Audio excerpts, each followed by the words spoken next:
પારડી સોના દર્શન સામે હાઈવે પર આઈસર ટેમ્પોએ બાઇકને ટક્કર મારતા દંપતીની ઈજા.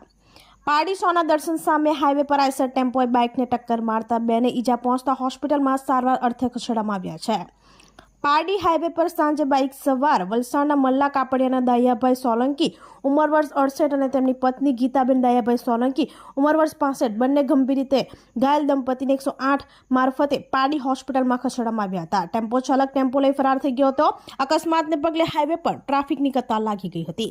આ જ ઘટના સ્થળે ગત રોજ એક કાર ડિવાઈડરમાં અથડાતા કારને ભારે નુકસાન થયું હતું, જ્યારે કારમાં સવારને નાની મોટી ઈજા પહોંચી હતી.